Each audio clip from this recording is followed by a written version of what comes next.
یه آهنگ هزارگی را هم میخوانم و تقدیم میکنم به شما بینندگان عزیز. امیدوارم مورد پسند شما واقع شود.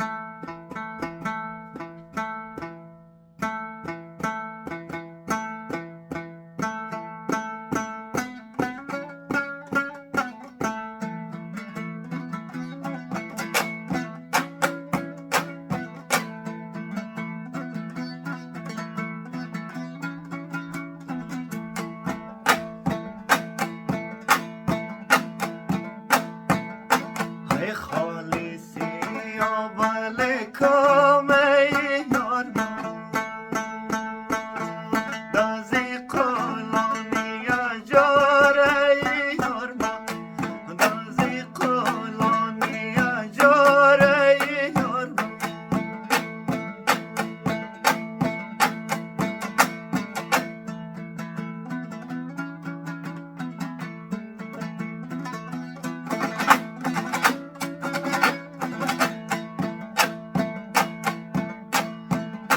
اخ با قرآن خدا است از یارم در مدیدان دوباره یارم در مدیدان دوباره یارم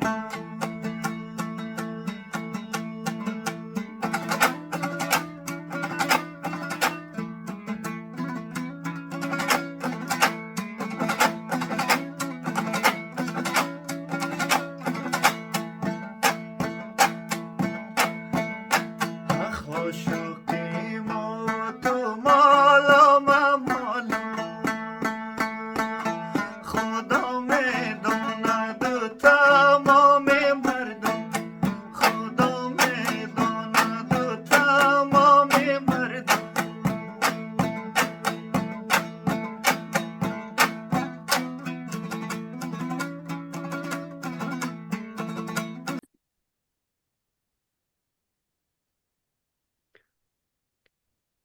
درود مجدد خدمت عزیزان بیننده در کانال اشزیلهی. امروز در خدمت یکی از دوستان سابقه، یک هنرمند نازنین، زیاجان فروغیم. زیاجان فروغ خود اینا خود مشرح با تفصیل معرفی کنم و بعد از او با همدیگر صحبت میکنیم. من هم سلام و درود عرض میکنم خدمت بینندگان عزیزی که ما را از طریق ویدیو میبینم. من زیا فروغ هستم، یکی از فارغ التحصیل های رشته نقاشی از دانشگاه هنرهای زیبای هرات که خوشبختانه با جناب آقای رهگذر یک 3 سال 4 سال را همصنفی بودیم و از همونجا آشنایی ما شروع شده و بالاخره تا به اینجا دیگه نقاشی خواندم و البته دم ورق ما نقاشی و خطاطی نوشته است و خطاطی هم یک کمک کار کردیم یک چند سمستر اوله. به نظر من خود نقاشی آنقدر وسیعه که ما یک گوشیش را هم نتونستیم به خوبی پیش ببریم، چه برسه به خط که خط هم در کنارش باشه. خب به هر صورت و کریدت هایی که بودک در دانشگاه باید رو پورم میکردیم و در ضمن من یک کم کم آواز میخوانم و موسیقی کار میکنم. موسیقی هم دنبوره کار میکنم، همین که شما در بگراند میبینین دنبوره هزارگی کار میکنم. و بعد نظر عزیز من بعد از اینکه آمدم کابل و در سال 2018 وارد دانشگاه کابل شدم در بخش ماستری. در سال 2020 ماستری خود را گرفتم از بخش هنرهای مفهومی از دانشگاه کابل و در کنار فعالیت هایی که در کابل داشتیم تا 2021 شد و اه، یک بنباد وزید و هر کی را در هر گوشه از دنیا پخش کرد و ما هم پخش شدیم اینجا در یک گوشه از کشور آلمان. زیا جان قند، خیلی خوشحالم دوباره تو رو ببینم از طریق یه دنیای مجازی، ولی خب مطمئنم که به زودی هم دیگر رو خواهد دیدیم و برنامه‌های با هم خواهد داشتیم. ما هم دیگر از دوره لیسانس میشناسیم زیا جان. خب والا پیش رو اینه تعریف میکنم. یکی از خوبای سنف بود، هرچند که سنف ما یک طوری بود که ما 23 نفر به صنف بودیم اگر یاد تو باشه. بله. 8 نفر حداقل رقابت در المپیکی داشتن و یاد بچه ها به خیر و بسیار دوران خوبی بود.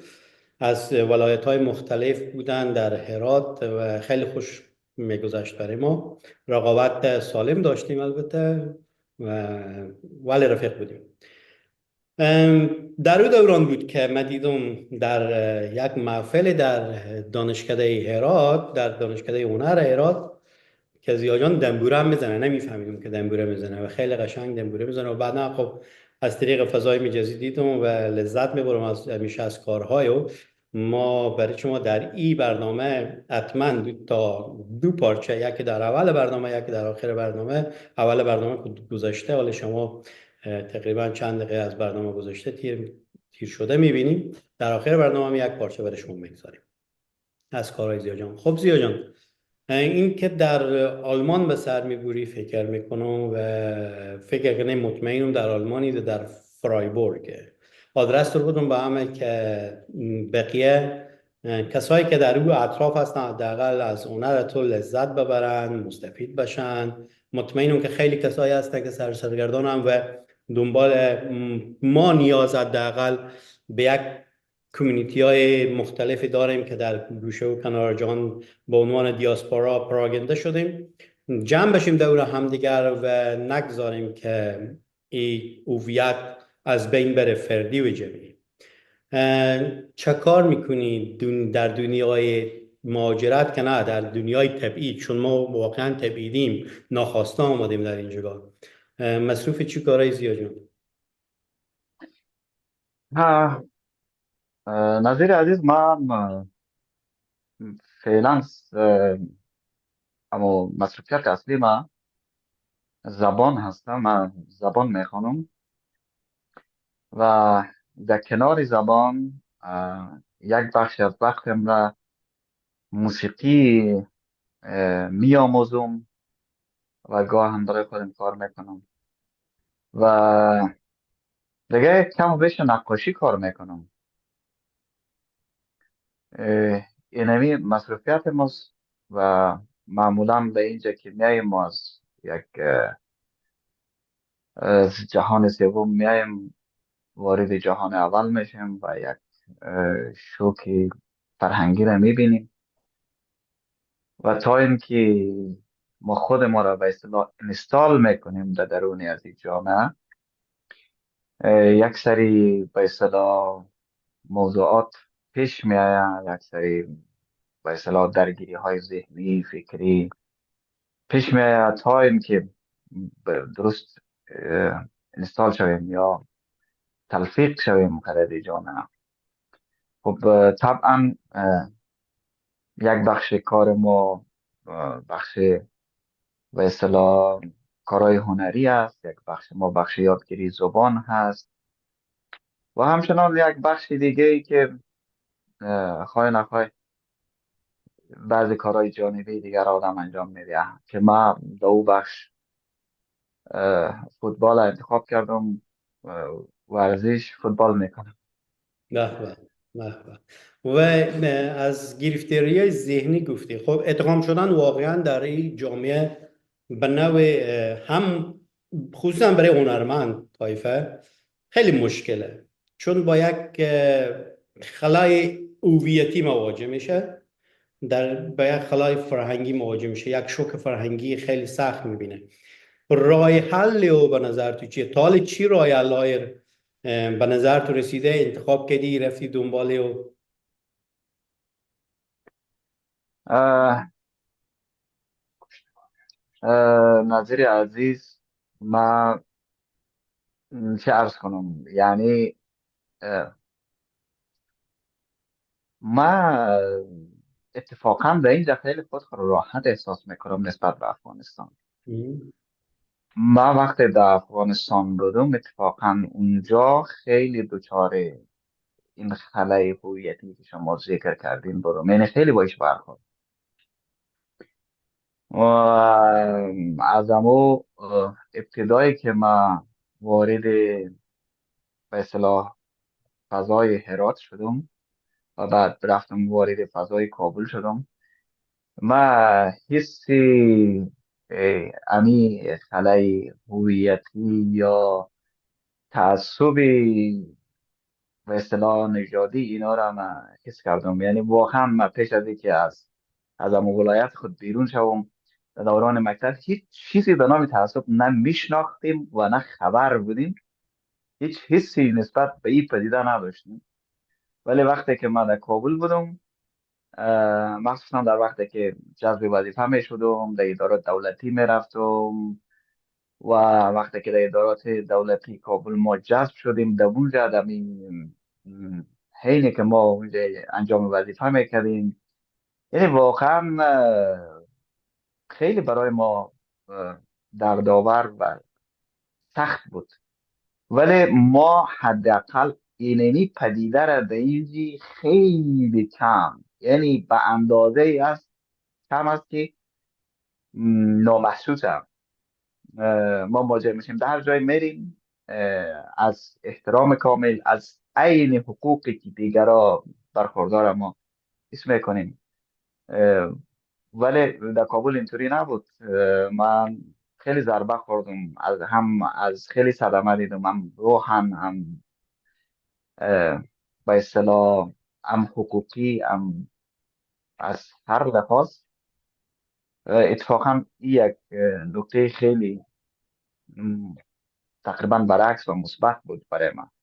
من درک میکنم کاملا. ما متاسفانه از 100 و خوردی سال به این طرف تبعیضای نژادی داشتیم، خصوصا بر علیه قوم بسیار با استعداد، سخت‌کوش، هنرمند، فرهنگی، هزاره و می کاملا درک میکنم.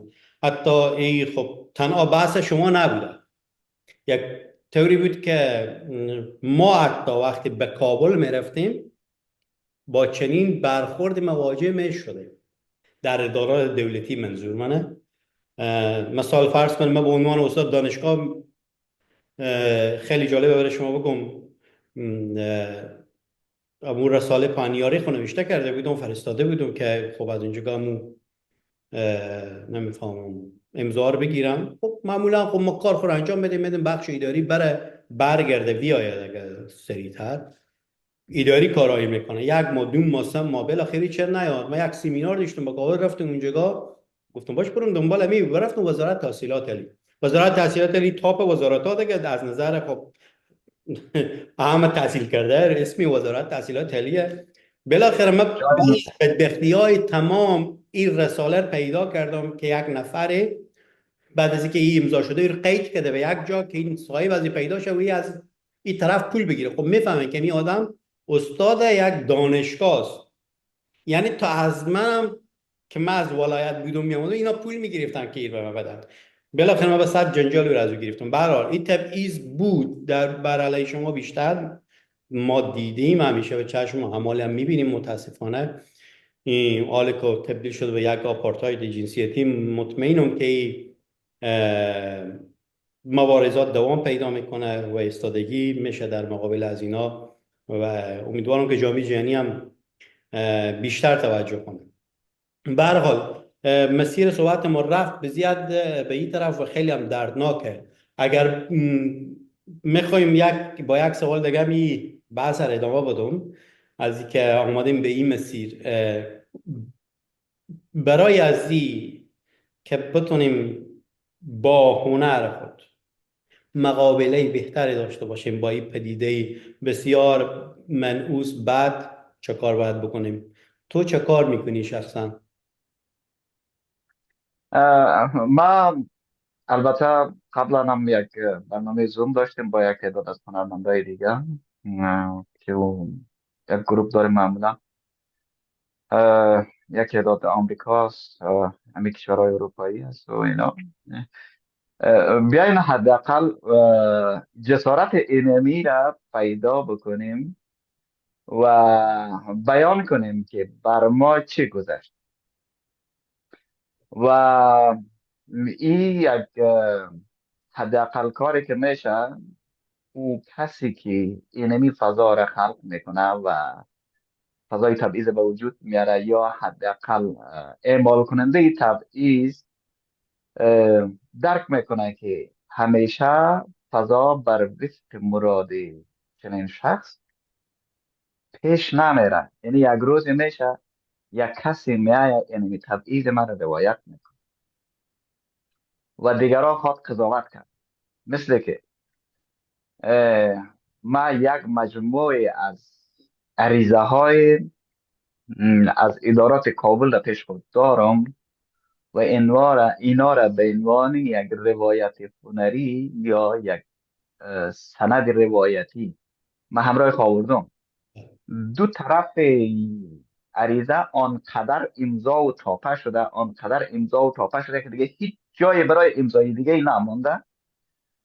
و در آخر اتفاقا امو حکم وزیر رد شده به دلیل تبعیضی که بود. یعنی حکم وزیر هم قبول نشد.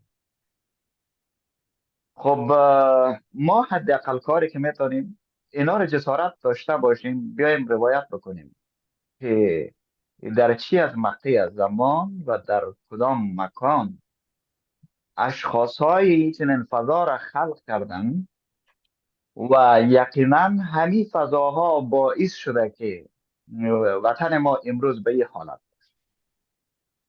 اگر ما یک وطن عاری از تعصب داشته باشیم، یعنی دقیقا بدون هیچ گونه در نظر داشته قوم و قبیله و سمت و سو، فقط همه به عنوان یک انسان، یک باشنده یک سرزمین در اونجا از حقوق مساوی برخوردار باشه و به جای مثلا به جای قومیت، جنسیت و ملیت، اگر لیاقت و اهلیت و شایستگی در نظر گرفته شود و جایگزین همه اینها انسانیت و شایستگی در نظر گرفته شود، من فکر میکنم که او زمان ما به یک جامعه ایدئال میرسیم.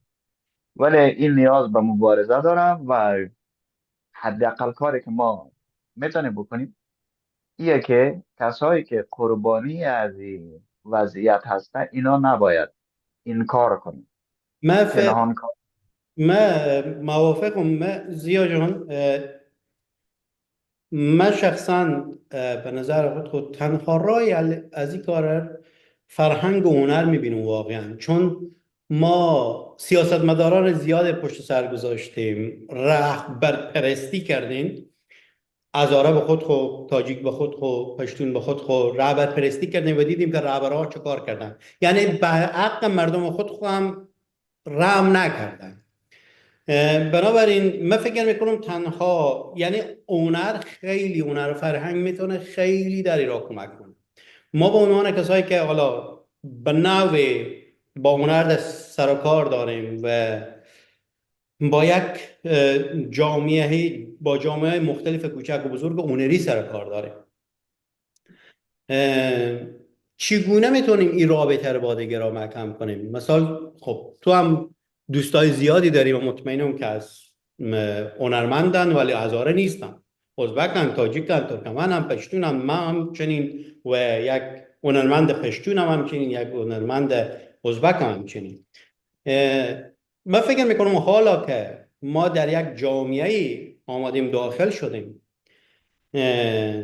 که همه پراگنده ایم ولی از هر قوم هستن، هنرمندای خیلی خوبی هم هستن، اینا رو چگونه میتونیم دورم جمع کنیم با کار خود؟ چی کاری باید بکنیم، چی ترفندی باید بسنجیم. یعنی حداقل هنرمندای ما بیایم پیشگام بشم، این دفعه فرهنگ و هنر بیای پیشگام بشه عوض سیاست. مشکل اینجا نظیر عزیز، آنچه که ما و شما هنرمند مینامیم و هنرمند میگوییم، او هنرمندا خودشان با این فضا آلوده است و با آلودگی شما نمیتونید آلودگی رو پاک کنین. و این مشکل فکر نکنم به این سادگی ما بتونیم پاک کنیم. اصلا مشکل در افغانستان خیلی عمیق است، بسیار عمیق است و این چیزایی که ما و شما میبینیم و مسئله رهبر اینا یک توشه است که ساخته شده. اه، نمیفهمم، هر چی فکر میکنم گاهی وقتی از هر طرف گفته، یک ضرب المثل وطنی داریم که از هر طرف گز منیم کوتاه میا. یعنی از هر طرفش که فکر میکنی کوتاه میا، مگر یک راه که او راه قیام توده هست و راه قیام طبقه کارگر جامعه هست که کار هنرمند نیست و هنرمندای ما و شما فعلا متاسفانه خیلی از این قشر و از این طبقه فاصله دارن و هر روز فاصلهش بیشتر میشه. وقتی که این فاصله بیشتر شود، تغییر آوردن و تغییر دادن کار سختیه و در ضمن خیلی مردم به خواب، البته بیشترشان عمدی خودشان به خواب زدن و کسی که عمدن خودش به خواب زده باشه او رو بسیار آدم میتونه سخت بیدار کنه، تا اینکه یک نفری که واقعا خواب باشه، یک نفر که واقعا خواب باشه او رو تو خیلی میتونی راحت بیدار کنی، ولی یک نفر خود اگر به خواب زده باشه او رو حس کنی و بیدار نمیشه که من متاسفانه. یک چیز دیگه میخوایم. خب این اعتقاد توست، نظر توست و قابل احترام. من میبینم که در فضای مجازی مثال موسیقی ها رو شریک میکنی. چرا؟ آیا این خود نوعی قیام نیست؟ آیا این خود نوعی مقابله با چنین بربریت، با چنین نجات پرستی نیست؟ آیا این خود یک نوع مبارزه نیست؟ آیا این خود یک نوع دعوت به هنر و فرهنگ و پیشگام بودن نیست؟ ما یک درسته، این حرف شما درسته. این در صورت مبارزه حسابه که ما با اونمو کسی که این وضعیت رو بر سر ما آورده با او هم آخر نشوم. 100%. ما یک مسئله خیلی، یک خاطره بسیار کوتاه و جالب خدمت شما هست. من یک آهنگ پشتو خواندم، بعد یکی از شاگردای ما یک لباس به اصطلاح، ما با لفظ ازارگی یک لباس افغانی پوشیده بود، یک عکس مقتولی هم داخته بود و این لباس فکر کردم به این آهنگ خیلی خوب میشنه که این کاور بسازم برایش. بعد من امیرا با اجازه طرف گرفت و میره در کاور انداخت. این دختر یک دختر به اصطلاح هزارگی، پدرش آدمی خیلی تحصیل کرده و دارای فکر باز تقریبا دکتر است. بعد خب بعد از گذشت 3 سال یک کسی برای من مسیج کرد که آقا چرا عکس فلانی خان را تو در یوتیوب تان داد؟ خب گفتم چه مشکل داره؟ گفت من از فلان قوم هستم، برای قوم ما ننگ است که عکس خانمش اینجا باشه و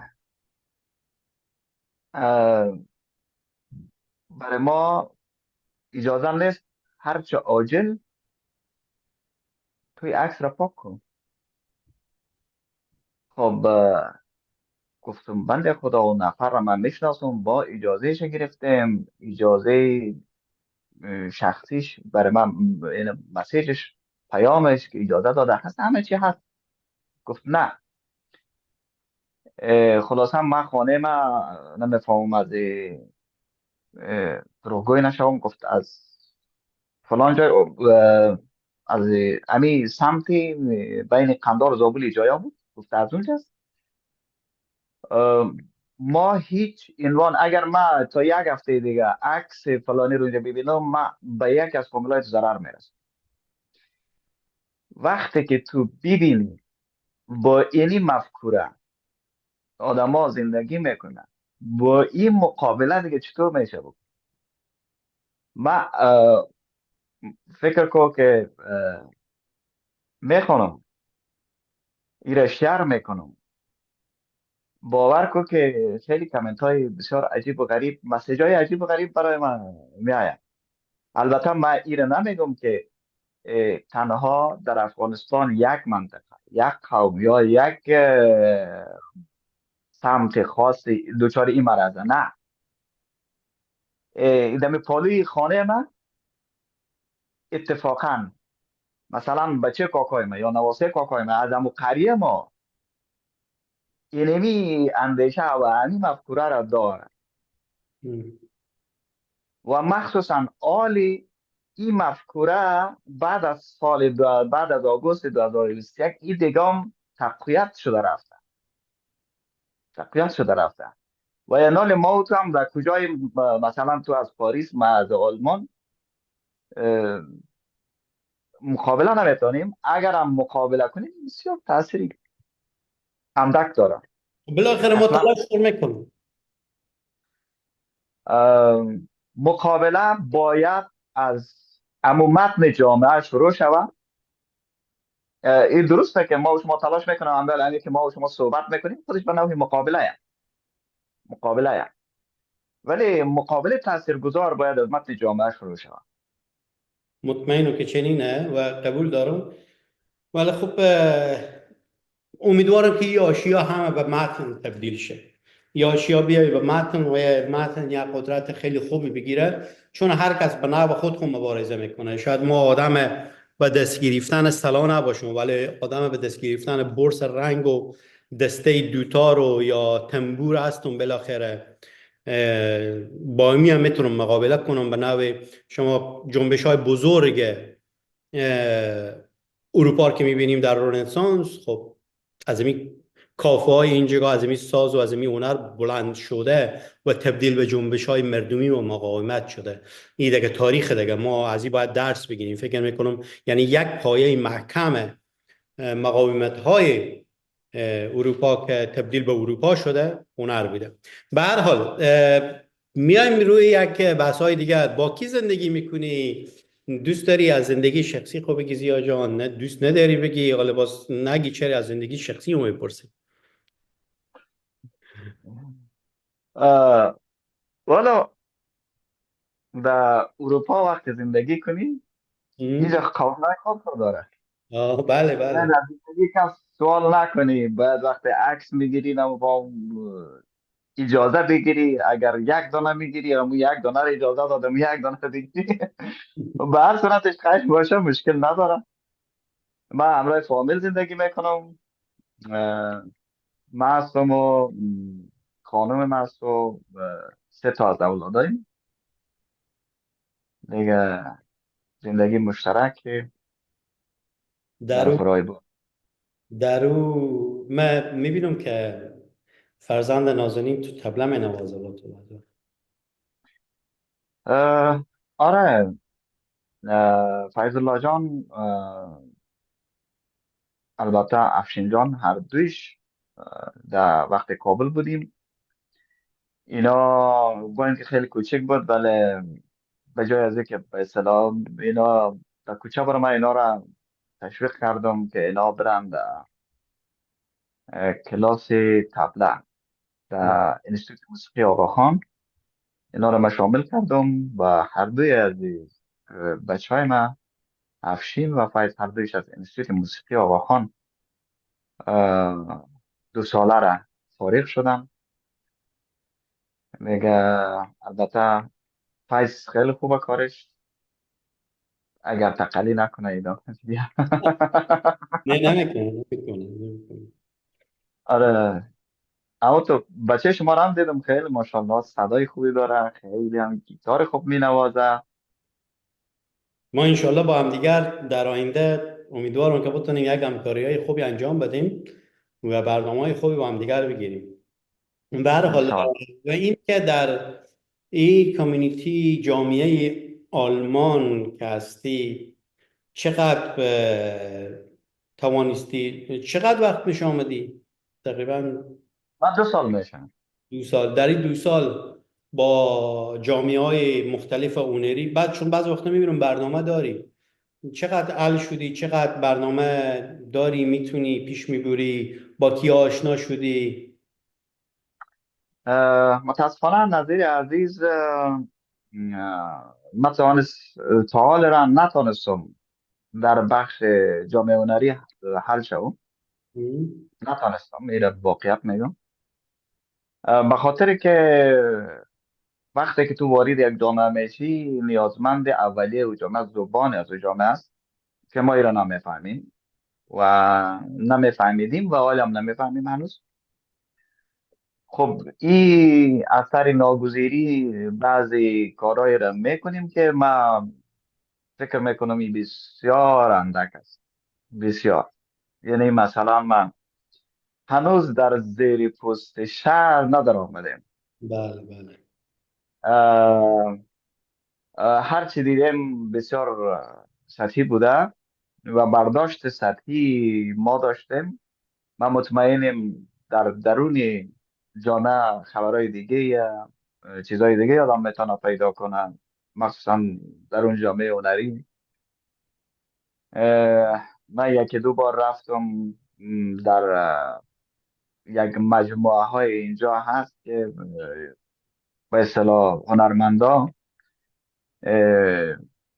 جمع میشن، یک جای را کرا میکنن، یک ساختمانی را مثلا 10 تا 12 تا، هر کدام یک اتاق را میگیرن و یا مثلا 3 تا 4 تا هنرمند یک اتاق را کرایه میکنن، یکی به یک گوشه یکی به یک گوشه میشنن کار خودم میکنن.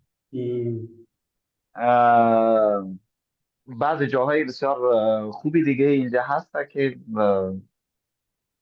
اما ساختمان های تاریخی را مثلا تقدیم میکنن برای هنرمندایی که کار میکنن. هر اتاق شب مثلا برای یک هنرمند میتونه و هنرمند در بخش خود اونم اینجا بیشتر فعالیت میکنن. و دیگه هنرمندایی هست که استودیوهای خانگی دارن، استودیوهای خیلی کلان و فوق العاده. من فقط تا حال را تونستم بفهمم که یک همچین فضایی هست و خیلی باید وارد. پیشرفت که دقیقه در میفهمی دیگه. آره، ولی واردی همچین فضا نشدم هنوز. با صاحبش نتونستم بگم سلام علیکم، علیکم سلام. و امیدوارم بتونم وارد همچین فضای آدم شوم. مطمئنم که چنینه، با استعدادی که داری و این نوع ارتباط تو با مردم حتما چنین کار امکان پذیره. خب به هر حال وقت میبره. از اولین مسئله، مهمترین مسئله زبانه. و این که آیا پلان خاص، مطمئنم که در ذهن آدم خیلی پلان ها میگذره، ولی پلان خاصی که فکر کنی که من چگونه به عنوان یک هنرمند که از جغرافیای به نام افغانستان آمدم با تکه های از هنرهای مختلف، چگونه میتونم در این جامعه معرفی کنم و بگم که این هویت هنری من. چی پلان داری برازی؟ من دقیقا متوجه سوال شما نشدم. و این بس اینه که خب مثلا فرض کنیم من به فکر از اینم که آمدم، مثلا به فکر از این شدم خب حالا مثال میزنم، آمدم گفتم خب باشه یک انجمن تاسیس کنم، مثلا چند نفر دور خود جمع کنم، نمیفهم کمک بگیرم از آدمای مختلف. بالاخره وقتی من به تنهایی خود چون نمیدونم، واقعا به تنهایی امکان پذیر نیست. باید حداقل یک جمعی از کتگوری های مختلف جامعه باشه، هنرمندای باشه، که ما بتونیم تعداد بیشتری از کسایی که در این جامعه زندگی میکنن به عنوان اروپایی بگیم مایی که آمدیم به عنوان ریفیوجی، به عنوان مهاجر آمدیم. تنها بحث ما این نیست که ما بیایم اینجا پول شما رو بگیریم بخوریم، نمیفهمم نون شما رو بگیریم بخوریم، خانه شما رو زندگی کنیم، عوض کار کنیم. در عوض ما یک چیزی برای دادن برای شما داریم و مهمترین چیز به نظر من هنر و فرهنگه. به نظر من امور رقم یک دفعه دیگه من یک صحبت دیشتم دانشگاه گفتم این دستگاه هم نگیرین که سیل مهاجر شاید مشکلات داره برای جامعه اروپا، ولی بهترین مفیدیتی که داره اینه که یک خون تازه است در شریانهای شاید منجمد شده یا خیلی کنده فرهنگ و هنر اروپا. میتونه یک خون جدید باشه، یک فرهنگ جدید وارد کنه، یک هنر جدید رو وارد کنه، موسیقی، نقاشی، هنر شرق، لباس، غذا و یک تحول دیگری در جامعه اروپا بیاره. تو آیا چنین فکری آماده در ذهن تو؟ آیا به این فکر کردی که چگونه میتونی چنین کار انجام بدی در اون جامعه که تو هستی، بنابراین که حالا هنوز زبان بلد نیستی و هنوز جامعه های هنری اروپا هم درک نکردی، از افغانستان هم پیدا نکردی در اونجا، ولی خودت به ذهن تو شده که با عنوان یک آدم پیشرو در اون جامعه که هیچ کدوم از اینا نیست، چه کار کرده میتونی؟ نادر جان، ما در کلام اول یعنی وقتی کابل بودم امی دغدغه من بود. برای هنرمند باید اول دغدغه نان را وصول کنیم. یعنی ما اینجا که آمدیم به قول شما اینا پول میده برای ما و خانه میده و اینا. ما اول دغدغه میه که اینمی منت را از سر خود وصول کنم در قدم اول. بعد وقتی این منت وصول شوه ما میرم سراغ دغدغه بعدی. اولین دغدغه ما همی است که ما بتانم هنر خود را تبدیل به نان کنم اگر امکانش باشه، یا ایتر بگویم که هنر ما مجرای شوه برای از اینکه ما بتانم از این نان بخورم. در آلمان ما تعال را با تعداد زیاد از کسایی که هنر خوانده یا در بخش هنر فعالیت میکنند دیدم. ایتر گفتم میتونم که 99%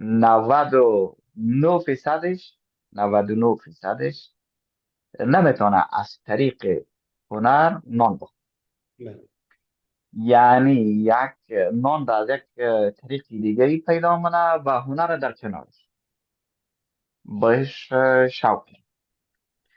ولی ما خودم شخصا در جامعه اروپایی اگر بتانم در قدم اول کل نان از این طریق پیدا کنیم و در قدم بعدی حداقل 50 ما از طریق هنر نان پیدا کنم و دیگه به نوعی امی بار منت خلاصت دولت را سرخوش کنم، ما بسیار کار بزرگی کردیم. به نظر از ما این رقمی فکر میکنم. مطمئنم که با استعدادی که داری موفق میشی. ما فکر میکنم 45 دقیقه صحبت کردیم و با عنوان حرف آخر اگر چیزی گفتنی داری که من نپرسیدم، اگر دوست داری چیزی بگی، پیامی، نمیفهمم، انتقاد، پیشنهاد، دوست داری چیزی بگی، میشنم برای صحبت‌های آخر، بعداً با هم خداحافظی میکنیم. قربانت ندارم. ما خود را در این عصر تکنولوژی و رسانه و اینترنت و این مطالعاتی که انسان ها را میتونن از هر طریق به جهان وصل بکنن. من خود را خیلی کوچکتر از آن میدانم که چیزی گفتنی داشته باشم.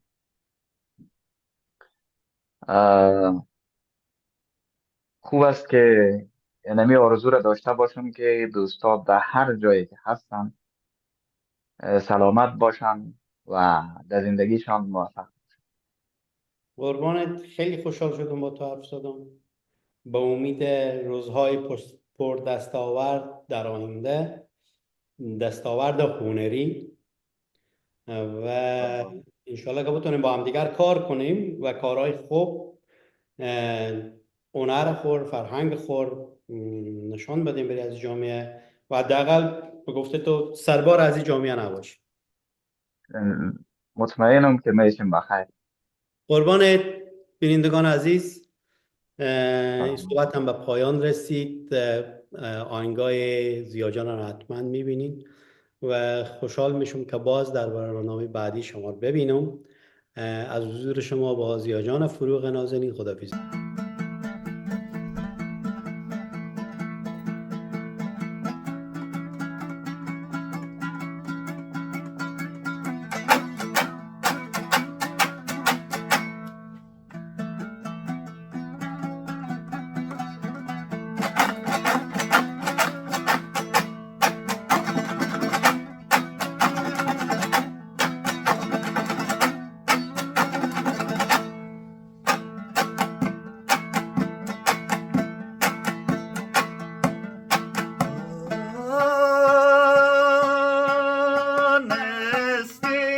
شب برایت شعر میخوانم،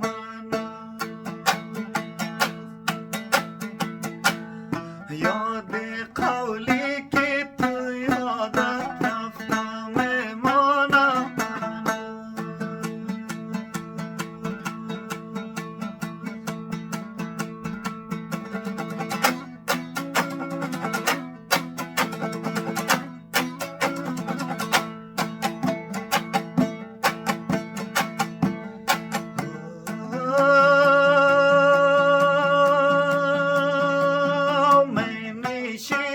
خاطراتت را مرتب میکنم،